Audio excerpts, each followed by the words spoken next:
Good morning, good morning, good morning, everyone. Well, as you can see, I am live, but I am also solo. So, John is actually just landing in Portugal and needs to get his luggage and all that other crazy stuff. So, he won't be joining us today, but that's okay because I got lots and lots to talk about and share with you today. There has been so much that has gone on, and I can't wait to just share with you what happened. So, this weekend, or actually, let me just do a recap. On Friday, we asked you to think about what is and ask this question to the people around you. What is the best part of your week so far? And I would love, love, love to hear from anyone that might have asked that question, what happened? And I'll tell you, the really cool part about that question is it activates the so far, meaning that something else really good is going to happen. And myself and John, we asked this of each other, and it really activated like, what was I going to create this weekend? What was I going to be creative about? And then that just started a whole new lesson learned for me over the weekend. And I can't wait to share what happened. But before I do that, I want to let you know about some of the things that came up for me this weekend and some of the things that I'm going to be a little bit vulnerable with you about. And what came up for me this weekend is some thoughts that maybe you've had yourself as well, which is things like, I'm too old to learn something new. I'm not good enough. How am I going to learn all of these new things? And it was really based around some of my own fears and how to, do some of the things that I'm now doing in my new career. But I got so energized and so, like, powerful this weekend. I gotta tell you what happened. So before I tell you what happened, I wanna tell you a process that I use whenever I'm thinking of the future and feeling anxiety, or thinking of the past and feeling anxiety. How do I get myself into the present moment and decide, what am I gonna do today to make the biggest impact right now, right here, right now? And here's the question, and this is called the central question. And this is a really extremely powerful question. I'll put it in the chat afterwards, but I'm going to say it twice for you. But write this down if you have a pen and paper. Here's the question that I ask myself: what choice can I make? And action can I take in this moment to create the greatest net value? Let me ask you that again. What choice can I make and action can I take in this moment to create the greatest net value?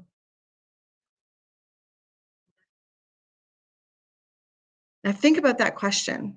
It's about being in the present moment, but it's not about you anymore. Oftentimes, we're making decisions: is this good for me? Or is this good for my family? Or is this good for just the people around me? But when you activate it to be the best action and the best choice to create the greatest net value, meaning all totality, then choosing what you do with your time and what that next decision is so much easier.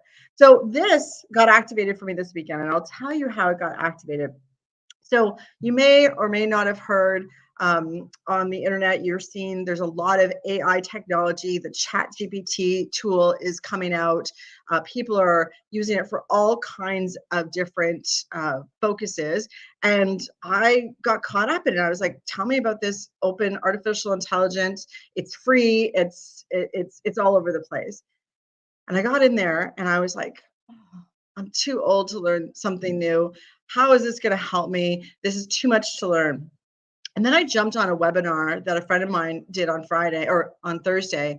And I'm like, hey, this looks pretty simple. So those beliefs that I was having about, could I learn something new, were really just patterns. They were my belief systems around what's possible. And it was me repeating my pattern of and feeling, am I good enough? It was just my habits and my learned patterns. And, my old career, I had teams that did communications, and I had teams that helped me create different things. And now I do that all myself, or me and John do it together. So I was really overwhelmed. But here's what I said to myself: all right, what do I need to be more of, be more, and what do I need to be less? what do I need to be more and what do I need to be less? And what I said to myself is I need to be more confident and more excited about learning something new. I need to be less in my head and believing I can't do it. So when I articulated it that way, I was then, okay, it's time to learn. And I went in and I learned all about a new technology called it's Pictorial. And I made this video, which I loaded up last night. And I was like super excited because I'd never made a video like that. And I know for those of you that are designers, this is probably a really small thing. But for me, it was huge. It was absolutely huge. And so I share this story because it started with a question, because we always want to ask ourselves good questions. And the question was, what choice can I make? An action can I take in this moment to create the greatest net value? And then I asked myself, what do I need to be more? And what do I need to be less to make this happen right now for me? And oftentimes, the be more is exactly what we need to activate ourselves to take that action, take that choice. And we have those skills within ourselves already. So, it was already in me to be excited and fun and creative and confident, but I just needed to focus it towards this new task and this new goal. And I'm like super excited. I'm going to make new videos today and practice my skills and just keep on going. So, my question to you today is, what's something that you want to get done, but you believe that it's not possible for you? Maybe you have some limiting beliefs that are coming up. Maybe it's patterns that you need to recognize of thinking about the future and feeling anxiety, or thinking about the past and thinking about, did I make the right decision? When really all that we can control is this moment right now, right here, and take action and make a choice. So that is, my lesson for this weekend. And let me tell you another story, which I think is just incredible. So this open AI chat GPT, check it out. It's a free service right now if you want to. But here's how I activated my creativity in thinking, how can I use artificial intelligence to create something that I've never created before? And my nephew, he loves superheroes. He loves doing little YouTube videos, pretending that he's killing zombies and there's a zombie apocalypse and that he's a superhero and he's got superhero powers. And so who doesn't want to make a video like that? And so me and him actually made a video together. He had came for a sleepover over the holidays, and it was really really fun. We were able to get all the bad guys. His superpowers was he could see through walls and freeze the bad guys, and I was Miss Lightning, and I could shoot lightning bolts from my wrists and just get rid of all of the evil. And so we made this video. It's on YouTube. It's just a fun little video. But then I was thinking to myself, well, how do I keep this story going? And he loves to do these videos. And so I asked the technology, the OpenAI, to write a children's script on these two characters, and it did it in, like, I don't know, maybe 30 seconds, and it was really really good. So I texted the chapter to my nephew, and I'm gonna sort of send him a chapter every so often. And it's really good because it's helping with his reading skills. It's getting him activated. It's keeping those characters alive. And maybe for his next sleepover when he comes over, we'll be able to make up another video. So the technology that is out there, there are so many use cases for it, but I just think this one is so personal and so fun. And just what could you do if someone could do it for you, or if you could have a prompt? I'm no longer working off of a blank page. Now I'm like, what's my idea today? And I'm using artificial intelligence to make that happen. Now think about how I started this talk, and what I share with you is that some of my limiting beliefs were, I'm too old, I don't want to learn new things, it's too hard. And none of that was true. I was just in my own head. Why was I in my own head telling myself all of these things? But it happens all the time. It happens all the time when we're learning something new, when we're, you know, feeling uncomfortable or trying to do stuff that scares us. This is what happens. And it shows up in our bodies. It shows up as stress. It shows up as, curling our shoulders. It shows up as our chins going down. And that's not playing to our A game. playing to our A game is being more of the things that we're already really good at. So being more excited, being more confident, being more um, uh, curious. Those were the things that I did this weekend. And I think I forgot to eat dinner last night because I was just so excited and so in the moment, building and creating and being creative. Those were the things that really got me excited. So here's my question for you. What's getting you excited this week so far? And what is it that what choice are you going to make, an action you're going to take towards that thing that really gets you excited? And right now, it may be something that scares you. And that's okay if it scares you. It's completely okay if it scares you. In fact, if it scares you, that's probably the right answer. That's the one thing that you want to do. Go after that goal. So think about it. What's that one thing? And then what do you need to be more of? And what do you need less of in order to make that happen? So, what's your be more and what's your be less?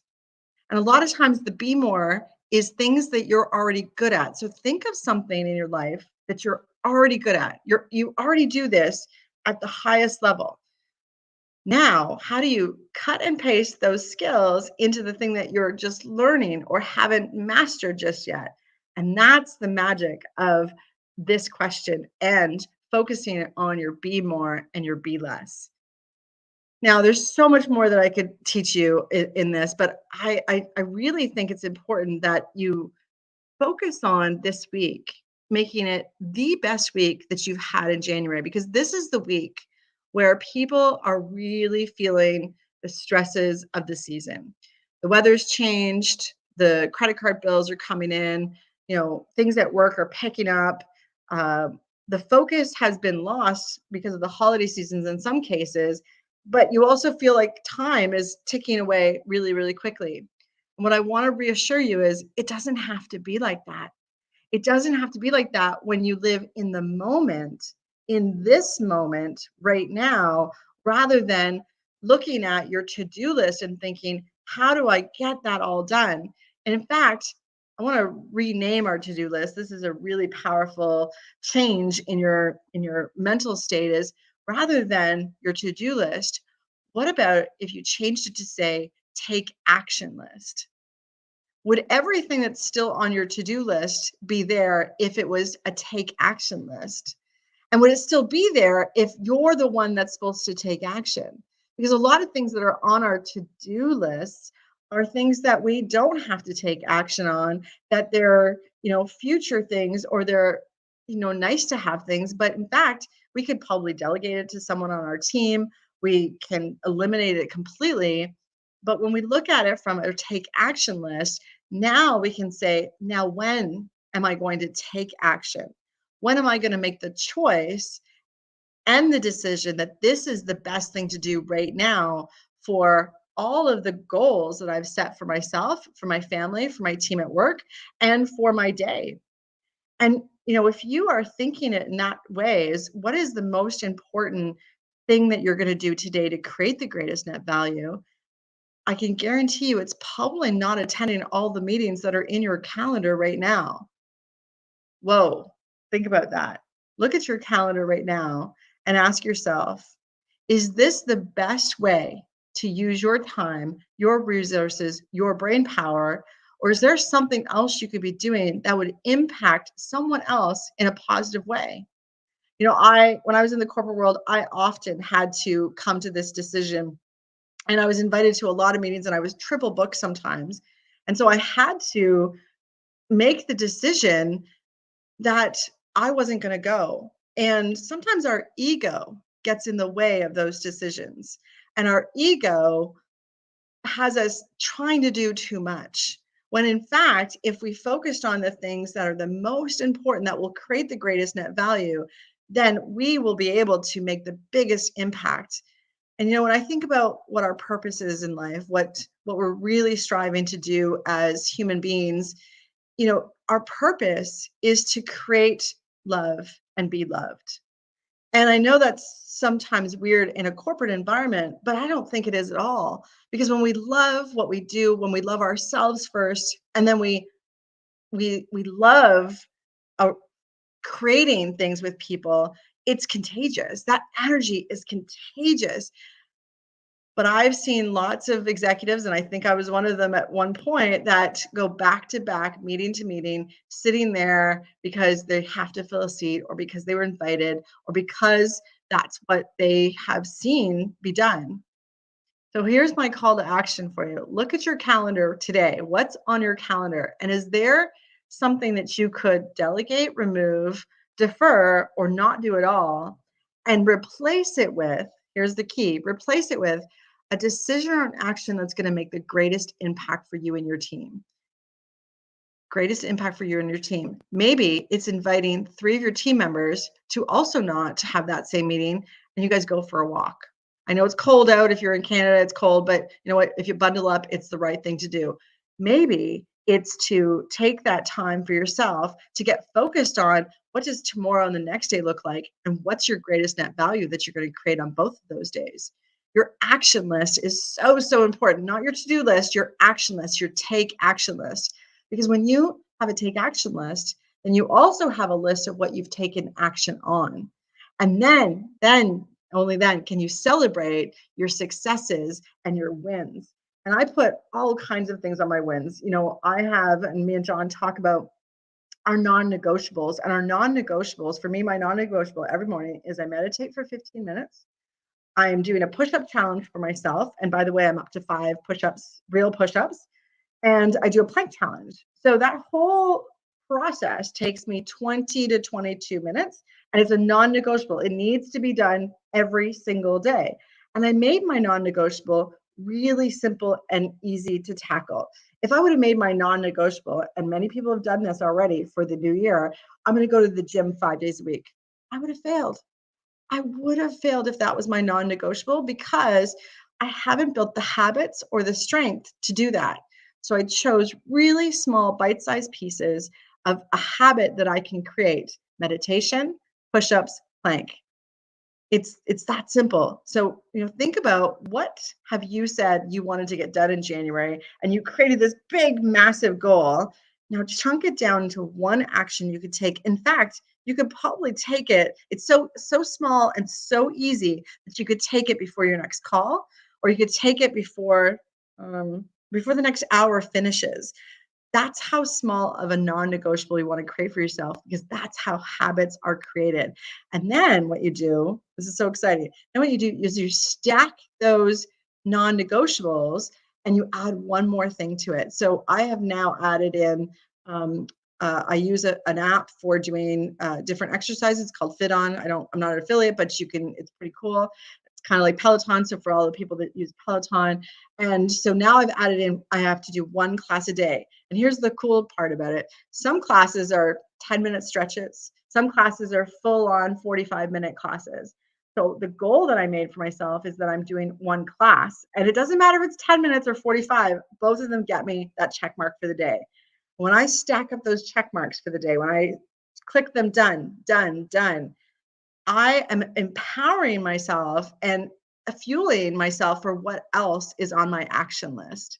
And is it here? Let me see. No, I don't have the tracker here. I show it to you. It's very rudimentary. Maybe I'll show that to you on Wednesday, but it really does activate my brain to say, I can get it done. I will take action, and I am powerful, courageous, and all of those good things. So that is what I want to share with you. I don't know how I spent 20 minutes talking without John. I missed him, but he's definitely landing in the airport and will be with us on Wednesday.